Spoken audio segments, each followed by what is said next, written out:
तो स्टूडेंट्स अभी हम लॉजिकल रीजनिंग का जो पोर्शन है वो करते हैं टेस्ट नंबर 1 का। लेकिन इससे पहले आप लोगों ने एक बात जो है ना वो जहन में रखनी है।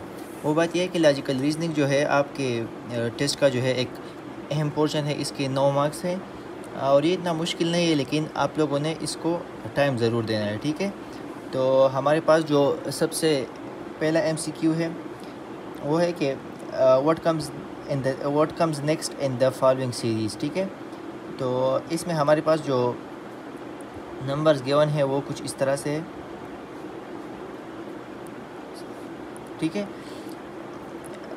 इसमें इस तरह है ना कि जो हमारे पास नेक्स्ट नंबर आता है ना, तो वो ये ऑलरेडी जो गिवन नंबर है इससे अगर हम 3 माइनस करें तो वो आता है, ठीक है। फॉर एग्ज़ाम्पल अगर हमारे पास एक नंबर है 20, अगर हम इससे 3 माइनस करें तो हमारे पास आता है 17, तो नेक्स्ट नंबर हमारे पास 17 होगा। अगर फिर हम इससे 3 माइनस करें तो हमारे पास 14 आता है और फिर 11, ठीक है। तो ये भी सेम इसी तरह है, लेकिन ये जो हमारे पास जो न्यूमरल्स दिए गए हैं ये सिर्फ रोमन में है, ठीक है।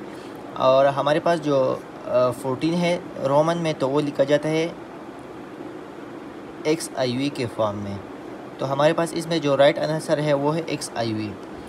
MCQ नंबर 2 जो है ना उसमें इस तरह है कि आपके पास जो अल्फ़ाबेट्स दिए गए हैं वो है C8 यानी K8। आपने मालूम करना है कि ये क्या आता है, इसका जो सम है। तो इसमें जो पैटर्न दिया गया है यानी A इक्वल्स है 2 के, ठीक है, और Z जो है वो इक्वल है 52 के। तो ये किस तरह आए हैं, ये इस तरह आए हैं, ये जो नंबर असाइन है इसको कि हमारे पास अल्फ़ाबेट्स में जो नंबर्स है, मतलब A का नंबर 1 है, A सबसे पहले आता है। तो ये नंबर इस तरह दिए गए हैं कि अल्फ़ाबेट्स में इसका जो नंबर है इसके साथ 2 को मल्टीप्लाई किया गया है, तो ये नंबर असाइन किए गए हैं।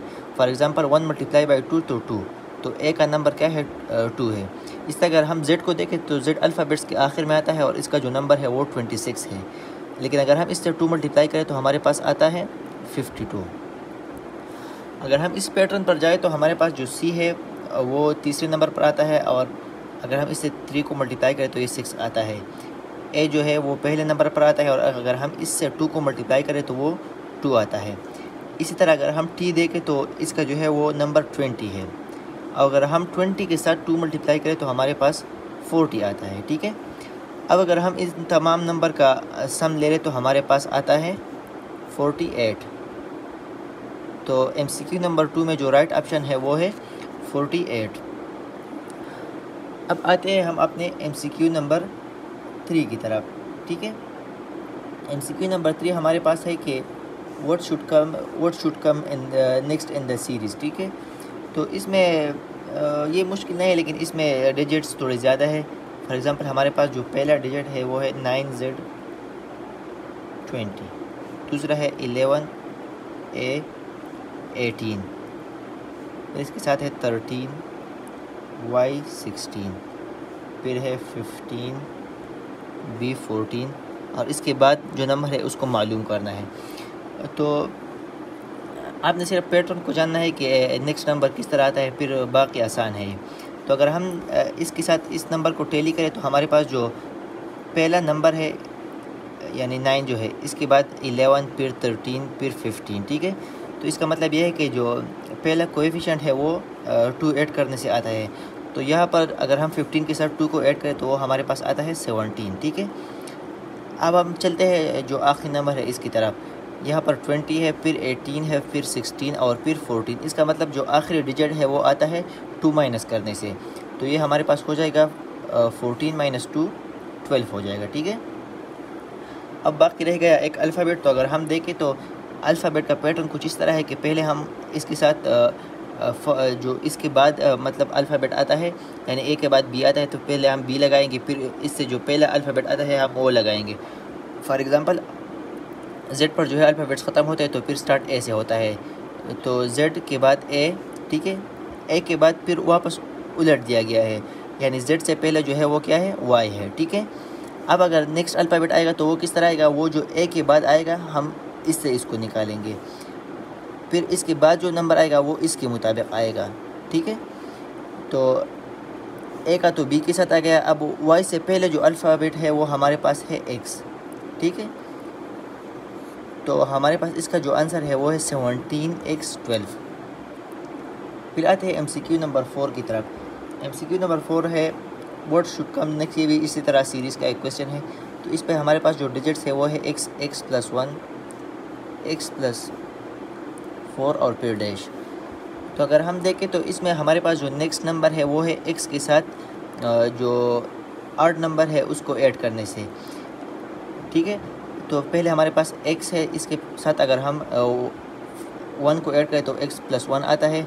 इसके बाद अगर हम 1 के बाद जो दूसरा ऑड नंबर है अगर हम उसको ऐड करें तो ये हमारे पास आता है, फॉर एग्जांपल x अपनी जगह आएगा। और अगर हम 1 के साथ 3 को ऐड करें तो x+4 आता है। इसके बाद अगर हम देखें तो 3 के बाद जो दूसरा ऑड नंबर है वो है 5। तो अगर हम देखें तो x अपनी जगह आएगा और 4 के साथ अगर हम 5 प्लस करें तो हमारे पास 9 आता है। तो इसका जो राइट आंसर है वो है हमारे पास x+9। इसके बाद आते हैं MCQ नंबर 5 की तरफ। MCQ नंबर 5 को अगर हम देखें तो वो भी आसान है। बस पहले इसमें x के साथ एक्सपोनेंट में नंबर है और फिर उसके अगले डिजिट में हमारे पास कोएफिशिएंट में नंबर है। तो जो क्वेश्चन है हमारे पास वो इस तरह है कि x⁻50 फिर 49x, इसके बाद x⁻48 47x और नेक्स्ट क्या आएगा। ये तो बहुत ही आसान है, बस आपने जो है ना वो x की जगह तब्दील करनी है, ठीक है। तो यहाँ पर जो है वो 47 कोएफिशिएंट में है। तो नेक्स्ट जो नंबर है यानी 47 के बाद जो नंबर है वो है 46 और ये x के साथ एक्सपोनेंट में आएगा। तो इसका जो राइट आंसर है वो है x⁻46। अब आते हैं MCQ नंबर 6 की तरफ। MCQ नंबर 6 हमारे पास जो है ना ये तो सबसे मेरे ख़्याल में सबसे आसान है। इसमें हमारे पास एक पैटर्न है कि हमारे पास नंबर्स दी गई है 25, 22, 19 और इसी तरह, ठीक है। अब कहा गया है कि इसमें सीरीज़ में हमारे साथ कौन सा नंबर आता है। तो अगर हम इसको देखें तो इसमें हमारे पास जो नेक्स्ट नंबर है अगर हम एग्जिस्टिंग नंबर से 3 माइनस करें तो वो इस तरह आता है। तो अगर हम देखें तो हमारे पास 25, 22, 19 फिर इसके बाद होगा 16। अगर हम 16 से 3 माइनस करें तो हमारे पास फिर आता है 13। अगर हम 13 से 3 माइनस करें तो हमारे पास आता है 10। अगर हम 10 से 3 माइनस करें तो 7 और फिर 4। तो ऑप्शन में जो है ना वो 4 गिवन है। इसका जो राइट आंसर है वो है 4। MCQ नंबर 7 जो है ना तो वो थोड़ा सा मुश्किल तो नहीं लेकिन थोड़ा सा ट्रिक है। इसमें इस तरह है ना कि हमें जो नंबर गिवन है इसमें हमारे पास 2 सेट्स ऑफ नंबर है। फॉर एग्जांपल हमारे पास 6 नंबर है। अगर हम देखें तो पहला है 100 और फिर 50। तो इसमें जो 2 नंबर है वो पेयर्स में है और दूसरा नंबर इस तरह आता है कि हमारे पास जो ये वाला नंबर है पहला अगर हम इसको 2 पर डिवाइड करें, ठीक है, डिवाइडेड बाय 2, तो ये नंबर इस तरह आता है। अब अगर हम इसमें देखें तो हमारे पास जो दूसरा नंबर है वो है 58 और 29। यानी अगर हम 58 को 2 पर डिवाइड करें तो हमारे पास 29 आता है। और हमारे पास जो मिसिंग नंबर है उसके बाद है 18.5। तो इसका मतलब ये है कि गिवन ऑप्शंस में कौन सा ऐसा नंबर है कि अगर हम उसको 2 पर डिवाइड करें और उससे हमारे पास 18.5 आ जाए। तो ये तो आसान है। इसका जो राइट आंसर है वो है 32। अगर हम 32 को 2 पर डिवाइड करें तो हमारे पास आता है 18.5 और इसका जो आंसर है वो है 37, ठीक है। अब आते हैं MCQ नंबर 8 की तरफ। MCQ नंबर 8 जो है ना वो है 42, 33 और फिर इसी तरह। इसमें कोई मुश्किल नहीं है, बस हमारे पास जो दूसरा नंबर है वो आता है पहले नंबर से 9 माइनस करने पर। तो अगर हम देखें तो हमारे पास है 42 फिर 33। अगर हम 33 से 9 माइनस करें तो 24, फिर अगर हम माइनस करें तो 15, अगर फिर 9 माइनस करें तो हमारे पास आता है 6। तो इसका जो राइट ऑप्शन है वो है 6। और सबसे जो लास्ट MCQ है हमारे पास वो है लेटर सीरीज़ का।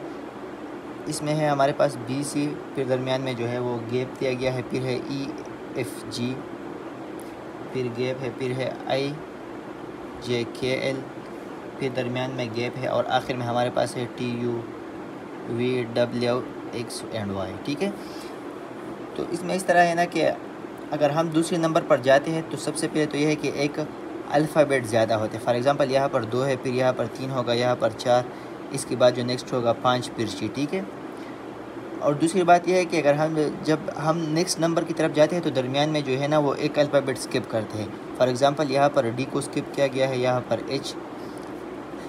इस तरह अगर हम देखें तो यहाँ दरमियान में जो है ना वो मिसिंग नंबर है। तो एल के बाद हम पहले एक अल्फ़ाबेट को स्किप करेंगे। एल के बाद हमारे पास आता है एम, तो एम को हम स्किप करेंगे। और एक बात का आपने ख्याल रखना है कि आपके पास जो अल्फ़ाबेट्स होंगे उसमें 5 अल्फ़ाबेट्स, जो मिसिंग नंबर है उसमें 5 अल्फ़ाबेट्स होंगे। अगर हमने एम को स्किप किया तो हमारे पास जो अल्फ़ाबेट्स बचते हैं वो है एन, ओ, पी, क्यू और आर। तो दरमियान में जो मिसिंग लेटर होगा वो होगा ये। ठीक है।